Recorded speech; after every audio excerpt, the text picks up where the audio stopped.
بسم الله الرحمن الرحيم. الرحمن علم القرآن، خلق الإنسان علمه البيان.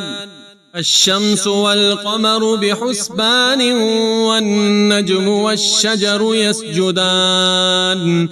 والسماء رفعها ووضع الميزان، ألا تطغوا في الميزان وأقيموا الوزن بالقسط ولا تخسروا الميزان. والأرض وضعها للأنام، فيها فاكهة والنخل ذات الأكمام، والحب ذو العصف والريحان. فبأي آلاء ربكما تكذبان؟ خلق الإنسان من صلصال كالفخار، وخلق الجان من مارج من نار. فبأي آلاء ربكما تكذبان؟ رب المشرقين ورب المغربين. فبأي آلاء ربكما تكذبان؟ مرج البحرين يلتقيان، بينهما برزخ لا يبغيان. فبأي آلاء ربكما تكذبان؟ يخرج منهما اللؤلؤ والمرجان. فبأي آلاء ربكما تكذبان؟ وله الجوار المنشآت في البحر كالأعلام. فبأي آلاء ربكما تكذبان؟ كل من عليها فان، ويبقى وجه ربك ذو الجلال والإكرام. فبأي آلاء ربكما تكذبان؟ يسأله من في السماوات والأرض، كل يوم هو في شأن. فبأي آلاء ربكما تكذبان؟ سنفرغ لكم أيها الثقلان. فبأي آلاء ربكما تكذبان؟ يا معشر الجن والإنس، إن استطعتم أن تنفذوا من أقطار السماوات والأرض فانفذوا، لا تنفذون إلا بسلطان. فبأي آلاء ربكما تكذبان؟ يرسل عليكما شواذ من نار ونحاس فلا تنتصران. فبأي آلاء ربكما تكذبان؟ فإذا انشقت السماء فكانت وردة كالدهان. فبأي آلاء ربكما تكذبان؟ فيومئذ لا يسأل عن ذنبه إنس ولا جان. فبأي آلاء ربكما تكذبان؟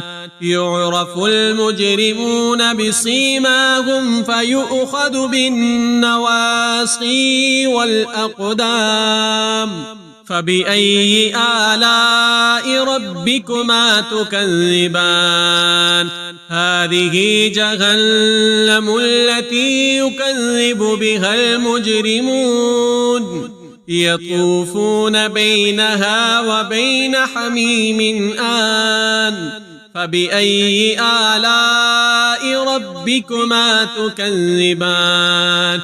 ولمن خاف مقام ربه جنتان فبأي آلاء ربكما تكذبان ذواتا أفنان فبأي آلاء ربكما تكذبان فيهما عينان تجريان فبأي آلاء ربكما تكذبان فيهما من كل فاكهة زوجان فبأي آلاء ربكما تكذبان متكئين على فرش بطائنها من استبرق وجنى الجنتين دان فبأي آلاء ربكما تكذبان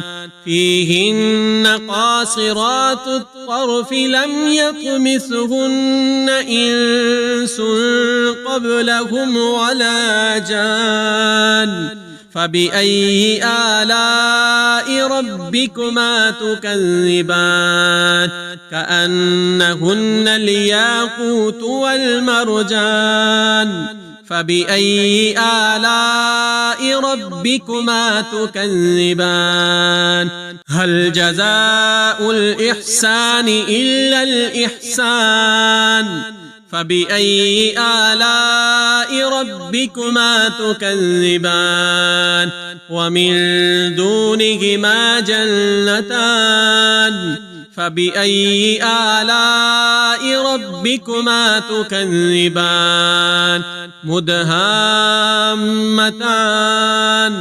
فبأي آلاء ربكما تكذبان فيهما عينان نضاختان فبأي آلاء ربكما تكذبان فيهما فاكهة ونخل ورمان فبأي آلاء ربكما تكذبان فيهن خيرات حسان فبأي آلاء ربكما تكذبان حور مقصورات في الخيام فبأي آلاء ربكما تكذبان لم يطمثهن إنس قبلهم ولا جان